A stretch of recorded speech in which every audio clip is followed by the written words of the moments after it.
Fala aí, galera do canal Botafogo Digital, eu sou Carlos Albuquerque. Começou julho, meio do ano, né? Certinho, 1º de julho, terça-feira. Estamos ainda naquela ressaca, eu sei que vocês também estão, né? Da eliminação, mas vida que segue, temos que falar aí do segundo semestre, que se inicia justamente hoje, né? É claro que o Botafogo vai se representar só na próxima segunda-feira, trouxe já essa informação para vocês ontem, né? E teve toda essa transformação aí, essa mudança radical no comando do Botafogo com a saída do Renato Paiva, né? Vamos falar um pouco aí da repercussão. Ontem foi um dia de repercussão, né, desse assunto, e ainda mais alguns dias aí provavelmente falaremos ainda de tudo que ocorreu lá na Filadélfia, né? Falando em Filadélfia, muitos dos jogadores, né, na verdade 12 dos 35 jogadores já deixaram a concentração do Botafogo e nem mesmo devem retornar junto com o time no dia de hoje, né? Se por um lado, por exemplo, o nosso rival, o Flamengo, já desembarcou agora essa manhã no Galeão, no Rio de Janeiro, o Botafogo, que foi eliminado um dia antes do Flamengo, ficou ali com um lastro maior, né, nos Estados Unidos, até para organizar tudo, né? E claro que isso também, de certa forma, revela que o Botafogo não tinha planos de voltar ainda tão cedo, né? Esperávamos pelo menos jogar até as quartas de final na próxima sexta-feira, né? Ontem o dia foi agitadíssimo, né, no Mundial. Fluminense, que não era favorito, passou pela Internacional. O Al Hilal, que também não era favorito, passou pelo Manchester City, né? E vai se formando aí um caminho que era também o lado da chave do Botafogo, né? O Botafogo, claro, se tivesse passado pelo Palmeiras, pegaria o Chelsea, e depois esse outro lado, que agora não conta nem com a Inter de Milão, vice da Champions, e nem com o Manchester City, que é o atual, né? Atual não, né? Já foi campeão mundial quando enfrentou o Fluminense. Mas falando do grupo de jogadores, né? Os jogadores, alguns se desligaram já, foram liberados naturalmente. A gente viu jogadores como Savarino, como Barbosa, né, com as suas famílias, com as suas esposas, aproveitando a folga aí do domingo, né, e da segunda-feira com seus familiares. Enfim, isso faz parte. Eu sei que o torcedor às vezes fica machucado porque a gente está triste e vê que os jogadores ali estão já tentando virar essa página. Mas é difícil para eles também, galera. Não acreditem que só porque o cara tá lá turistando, né, quer dizer que ele esteja satisfeito. Acho que os jogadores do Botafogo sentiram essa eliminação porque, obviamente, né, dava para o Botafogo ter conseguido seguir, né? Não dá para voltar no tempo, infelizmente. Acho que se pudesse voltar no tempo, o Botafogo teria feito várias coisas diferentes nesse jogo contra o Palmeiras. A demissão do Paiva, se a gente for refletir após 24 horas, mais de 24 horas da demissão, tem a ver com isso. Acho que nitidamente o Paiva atingiu seus objetivos na classificação da Libertadores, na classificação da Copa do Brasil, no próprio Campeonato Brasileiro. O Botafogo conseguiu se recuperar dentro da competição, ainda tem muita coisa pela frente. E no Mundial o Botafogo fez uma campanha até surpreendente na primeira fase, com a vitória contra o PSG, né, o ápice da campanha. Então, como é que tudo mudou em apenas 10 dias, né? Entre a vitória contra o PSG e a demissão, foram 10 dias apenas, né? Então, como é que tudo mudou do beijo do Textor no rosto do Paiva, né, até a demissão do próprio Paiva uma semana e meia depois. Fato é que a postura do Botafogo não agradou. Mas será que foi só isso? Ontem saiu notícia, o André Rizek do Sport TV falou que teria havido algum tipo de interferência do John Textor no trabalho do Paiva. Algo que o Paiva depois desmentiu. Tá? Por exemplo, que o Textor não gostava quando o Renato Paiva escalava 3 volantes no Botafogo. Óbvio que foi necessário contra o PSG e contra o Atlético de Madrid, equipes extremamente qualificadas, em que funcionou o esquema com Marlon, com Gregory, com Alain, né, para fechar mais ali e reforçar a marcação no meio de campo do Botafogo. Mas, em 11 partidas que o Renato Paiva escalou o Botafogo com 3 volantes, em apenas 3 o Botafogo saiu vitorioso. Então, é um esquema, né, de exceção. Beleza? Segundo dizem, né, o Textor não gostava disso.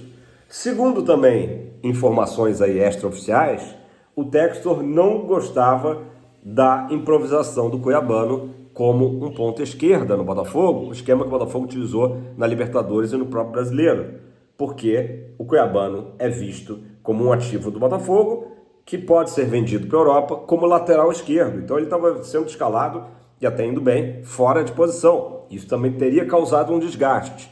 O que me parece, se isso é verdade ou não, que havia já um desgaste em relação ao trabalho do Renato Paiva, né? Inclusive os jogadores também passaram por um período de não se adaptarem, não gostarem de como, né, o Paiva vinha escalando o time, mas houve um bate-papo, né, comandado pelo nosso capitão Marlon Freitas, e os jogadores acabaram, vamos deixar as rusgas de lado, vamos abraçar porque o Botafogo é maior que tudo isso, né? E o time seguiu e a gente viu que essas rusgas foram deixadas de lado, os resultados também começaram a aparecer, né? E como eu falei no vídeo ontem, parecia até que o Renato Paiva, né? Parecia não, estava no seu melhor momento do Botafogo, né? Quando o Botafogo passa por PSG e se classifica em segundo lugar do grupo, né? Por muito pouco, não se classificou em primeiro. A atuação de sábado, ela realmente é ali um ponto de muito desgaste, né? Eu não sei se era o caso de, no intervalo, né, algo ter sido feito. Bom, uma jornalista aqui da Cazé TV, deixa eu até dar aqui o crédito, a Bruna De Altri, ela disse que sem querer escutou o Paiva orientando no intervalo, né, ali, provavelmente na saída do vestiário, orientando o time, falando, vai para cima, com coragem. Mas não é só, né, o grito de incentivo que muda a postura de um time. O Botafogo, ele durante o jogo, foi dando vários sinais, né, melhorou um pouquinho no final do primeiro tempo, mas muito pouco. Foi dando vários sinais de que não estava jogando como o Botafogo diante do Palmeiras. O Botafogo foi dominado, acho que nem o torcedor, nem o mais fanático torcedor do Botafogo diria que o Botafogo merecia passar pelo Palmeiras pela forma como foi o jogo. O Palmeiras mandou na partida, teve as melhores oportunidades, né? Foi o time que quis, que mostrou desde o apito inicial que queria a classificação, ao contrário do Botafogo. Então, essa postura do Botafogo teria realmente, não só irritou a gente, como irritou o John Textor. Se a gente for analisar o lado positivo disso tudo, é de que o John Textor está atento ao Botafogo. Ele mesmo disse nesse final de semana, né, com todas as letras, que está deixando, né, o comando lá do Lyon. O Lyon continua fazendo parte da Eagle normalmente, mas ele está deixando isso para pessoas da confiança dele, para resolverem todos os pepinos, né, todos os problemas lá do Lyon, e passará a se dedicar muito mais nesse segundo semestre ao Botafogo. Ótima notícia, ótima notícia.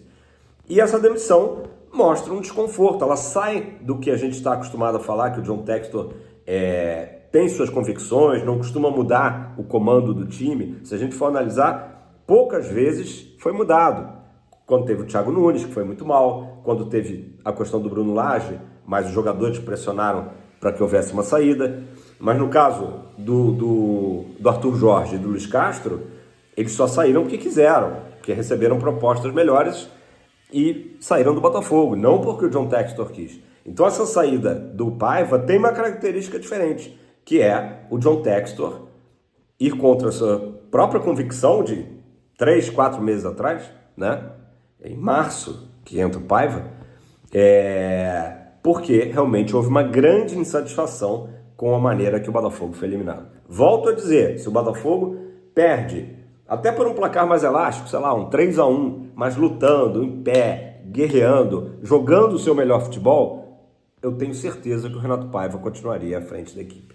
O problema do 1-0, que foi na prorrogação, ainda foi, né? O Botafogo quase empata ali com aquela bola do Vitinho.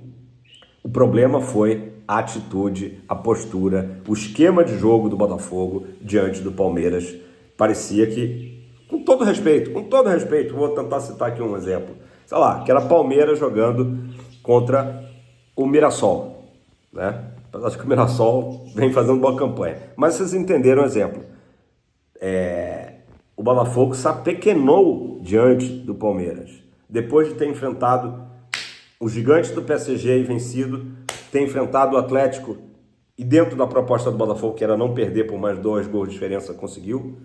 Então, é inexplicável que o Botafogo tenha atuado daquela forma no sábado. Essa é realmente a questão. O John Textor se irritou, o Botafogo perdeu muito dinheiro com essa eliminação, o Botafogo perdeu a chance de fazer um jogão contra o Chelsea, que o Palmeiras vai ter essa oportunidade. Pode ser que o Palmeiras tome um sacode, mas também pode ser que passe. Os resultados aí do campeonato estão provando. Fluminense ontem fez um grande jogo e foi premiado com a classificação, 2-0 contra a Inter de Milão. O Al Hilal com gols brasileiros, a mesma coisa, um 4-3 eletrizante, com direito à prorrogação contra o Manchester City. Então as equipes que estão jogando futebol, né, porque não basta só garra, né, dedicação, mas estão jogando futebol e entrando com tesão em campo, estão sendo premiadas nesse Mundial. O Botafogo entrou apático e aceitando o Palmeiras, dono das ações,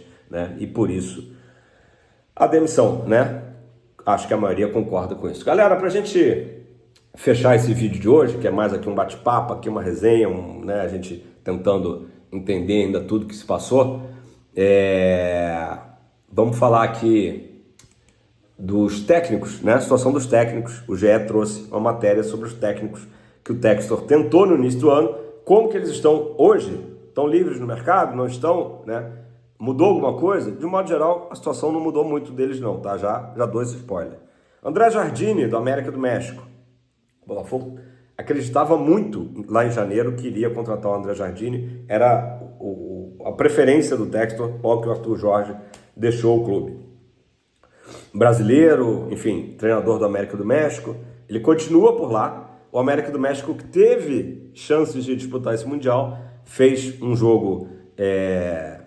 fez um jogo eliminatório com o LA, né, para entrar no grupo que estava o Flamengo. O Los Angeles Futebol Clube acabou entrando e, enfim, acabou lanterna do grupo D, onde estava o Flamengo e o Chelsea, né? Então ele ainda está lá na América do México, não parece que deva sair. Paulo Fonseca, o português ex-Milan, tá? Ele também foi contactado, né? E ele, na verdade... Ele acabou sendo contratado pelo Lyon, né? Então ele está no grupo da Eagle, mas ele ainda está cumprindo uma suspensão longa porque bateu boca, né? Gritou na cara de um árbitro. Então está suspenso lá, já faz um bom tempo isso. O Paulo Fonseca lá do Lyon, né? Não acredito também que haja qualquer movimento nesse sentido. Tata Martino, tá? Ele que o Botafogo também se interessou. Ele dirigia ano passado o Inter Miami, né?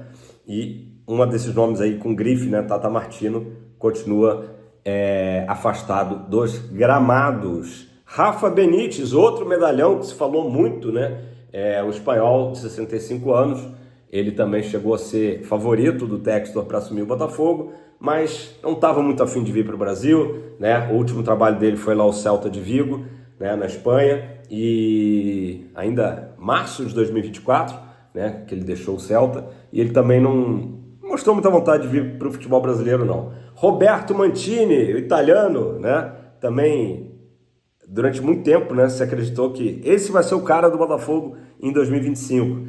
Acabou que ele continua também sem... Ele dirigiu a Arábia Saudita, foi a seleção que ele dirigiu em 2024, até outubro de 2024, e agora ele tem se reaproximado da Sampdoria, que é o seu ex-clube, né, por onde ele inclusive atuou como jogador, mas acabou pedindo fortunas. Cada vez que se falava que ele ia fechar com o Botafogo, saía uma notícia de que ele estava pedindo um salário ainda mais milionário, né, desses técnicos que eu acho que o torcedor não curte não, porque é só a grife, né, o Botafogo pagar fortunas e sem ter também certeza de sucesso. Vasco Matos chegou a ser ali...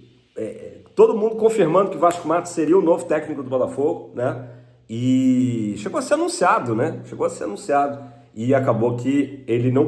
Uma coisa grotesca, né? O Botafogo alegou que ele não tinha a licença UEFA Pro, né, de treinador. E aí, nos finalmente de assinar o contrato, o Vasco Matos recuou.